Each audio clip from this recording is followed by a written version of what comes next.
right?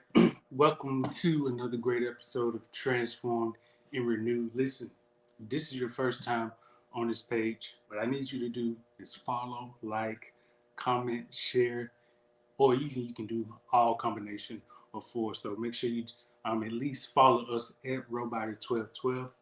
Hit the like button, drop a comment or two, however many you feel, and let's just really engage tonight. Again, if you are returning, welcome, to another great episode. I'm glad to be here. Hope that you are excited and feeling good. And as you can see from the headline for tonight's topic, which is, are you gassed up all the time? Now, I don't mean, are you, always at 100, in terms of your emotional level. That's not what I'm talking about. What I'm talking about is, are you actually gassed? Like you're just breaking wind. Everywhere you go, you're just leaving something behind, and you know it's you. You know it's you.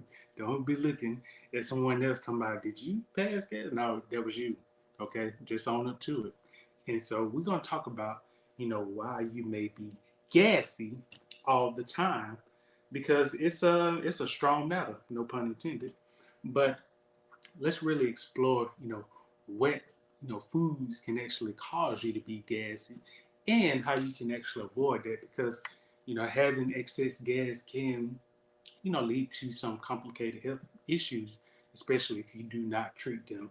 So again, like I said, if this is your first time or you're returning, make sure you follow, hit that like button, share, comment, and let's just really engage. So, this topic tonight, it came on my mind recently because, I have actually experienced some gassiness myself, and it has also led me to really imply some of the principles that I want to share with you in terms of how you can really mitigate having a lot of gas, especially if you're in a public place. It can be very embarrassing, when you break wind and people know that it is you, okay? That could be the worst feeling. So we don't want that to happen. And so to prevent that, it's important to really understand, what foods cause you to be gassy, as well as evaluate, okay, if I do eat these foods, what is the timeline in terms of how long does this gas actually persist in my body, that I still experience some of the symptoms such as bloating, even just, sometimes when you swallow air, that can also, cause you to have excess gas, okay?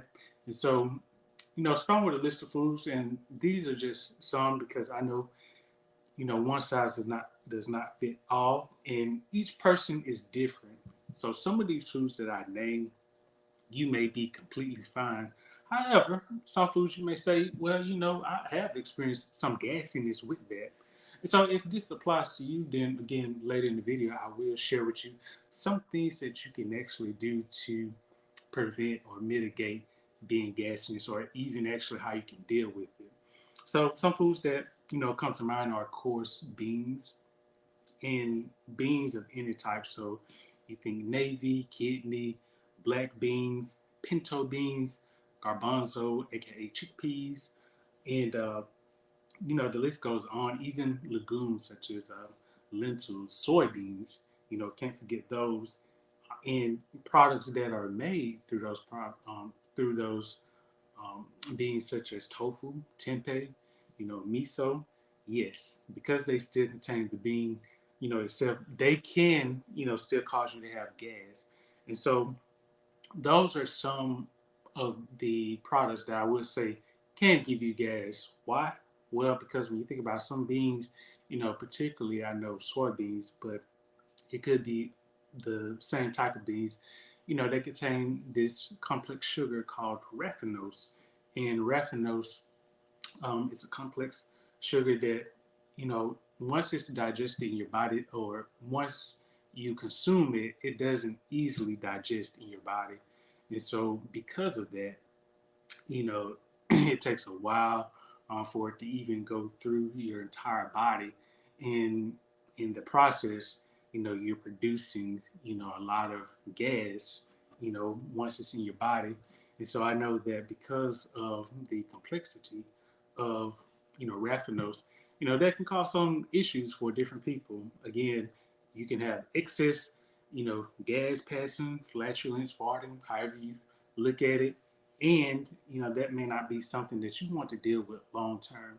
Now, sometimes I know that if it's your first time consuming beans or products of that nature, your body may still be getting adjusted to really those products. But if you've been consuming that for over 2 or 3 months, or even close to a year, you're still experiencing those issues, then I would say it's important to really consider some alternatives, because again, excess gas, it can cause a myriad of health problems, especially if it continues to build up in your digestive system.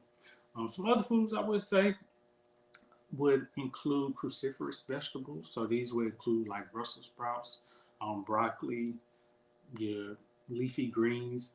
And again, not everybody has the same reaction to these foods, but they are some foods that have been, highlighted as potential gas causers.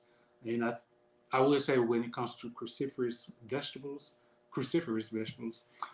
the sulfur content in some of the leafy greens or some of these products can, of course, produce, gas. So that is something to keep in mind. Is just the different compounds, that are contained in these products. When they are broken down in the body, they can in fact produce, some sugars, and those sugars can then produce some gas in your body. So I hope that doesn't become too alarming. And on the subject of sugar, it also shouldn't be surprising when you hear about cheese. So we already know that, because you probably heard somebody say, "Are you cutting cheese?" I don't really say that, but different people say it. And when you think about cheese, dairy of any type, fat, especially cheeses that contain a high amount of saturated fat and sugars, when you combine those two, because when you have fat in different food products, saturated fat can actually slow down how food is digested.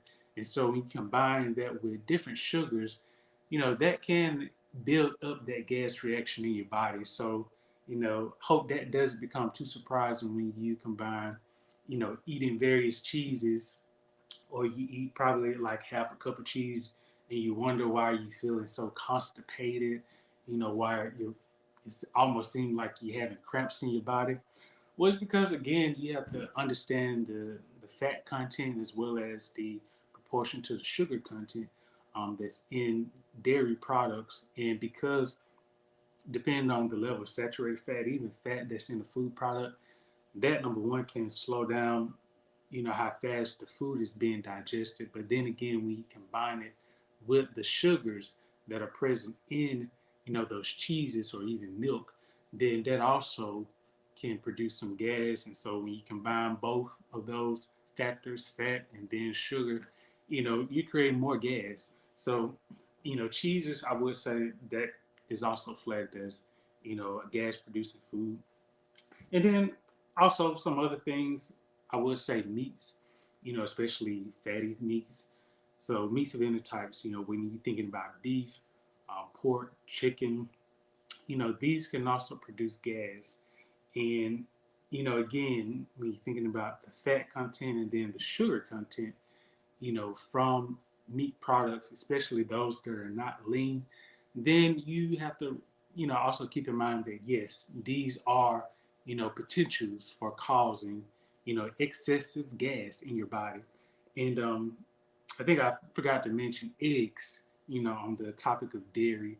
So yes, eggs are known to, definitely produce a lot of gas. I think because of the sulfur compound that's present in eggs, because I know when you leave out spoiled eggs or eggs for a while and they end up spoiling, you can smell it instantly. So imagine if you ate over 4 eggs, or 2 eggs in a day.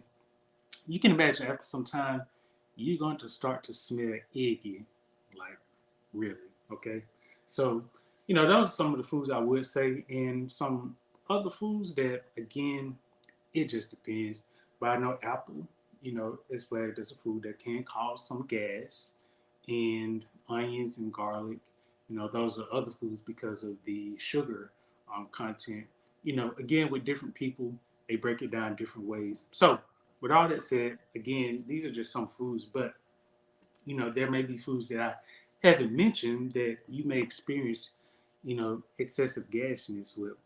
And the first thing I would say is, it's important to really identify those foods by really understanding, okay, when you eat certain foods, how do you feel after eating those foods? Kind of like taking notes or like keeping a log in a, journal or a diary, but really, being mindful about, okay, if I ate, cheese this time and I felt really, constipated, but, the next time I ate, you know, what was it, fat-free cheese, I felt fine. Or if I ate, something that was plant-based, I feel fine. Then, you're kind of doing a process of elimination, but you're also, you know, taking note and being mindful of, okay, let me not continue to eat something because doing so, you just only adding more and more just insult on top of your body. And so, it's important that we really be mindful of these things because some of the issues, that we may deal with, we can actually prevent them just by taking, some simple um, practices. And so the next thing I would say is, of course, you want to consult your healthcare physician. As much as I can share this information with you, it is also important that you really, seek a professional healthcare physician who can really, evaluate your charts and your history. So working with your primary care physician can also help with these issues. And then again, if you have, I guess, just deeper issues, and you may say, well, I don't really like going to my primary care, there are some alternatives. Um, like you have naturopathic.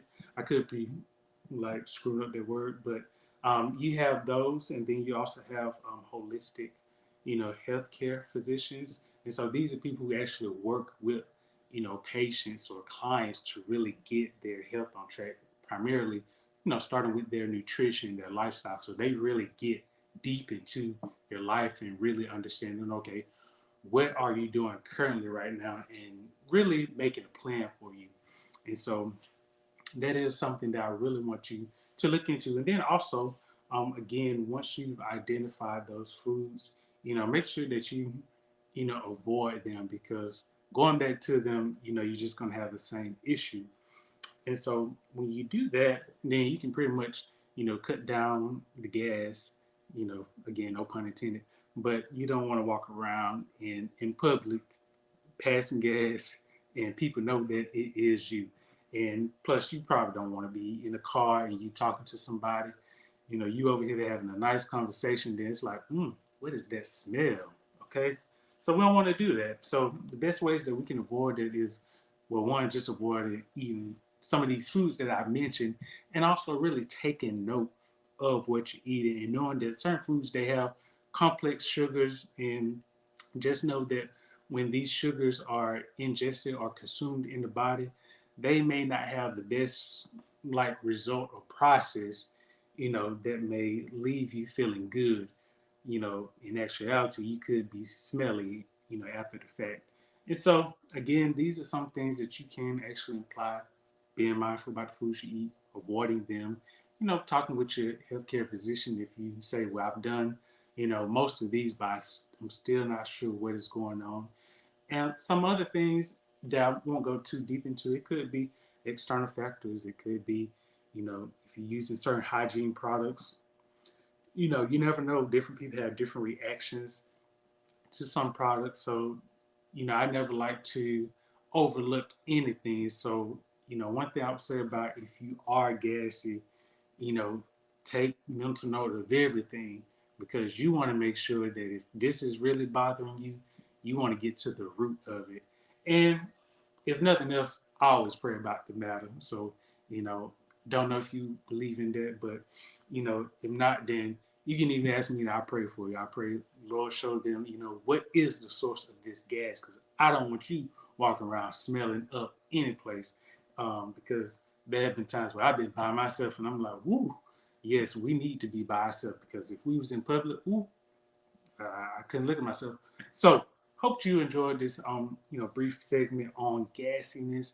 Hope that this can give you some insight if you ever felt you were very gassy and you really didn't know what to do.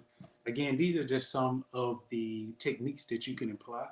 Um, and I hope again that really, take time again if you're gassy to really take some mental note and address the issue because otherwise you're gonna be smelly. So again, if you haven't already, make sure that you like and subscribe to our page at Robody 1212. I really appreciate your feedback and I thank you for just really being loyal to me just giving me a couple minutes of your day. I know you could be doing anything, so I want to thank you for stopping by. And again, make sure you like, drop a comment. Also, I'm always open to different topics. So if there's something that you say, hey, I really want to understand, about I don't know, fiber, omega-3 fatty acids, or just nutrition in general, or it could even be something related to lifestyle or fitness, like, what do I need to do to really shed some weight or some pounds? Drop a comment because I'm always interested in covering different topics because I'm here to help you. I'm here to serve you. So make sure that you drop a comment and I will see you later.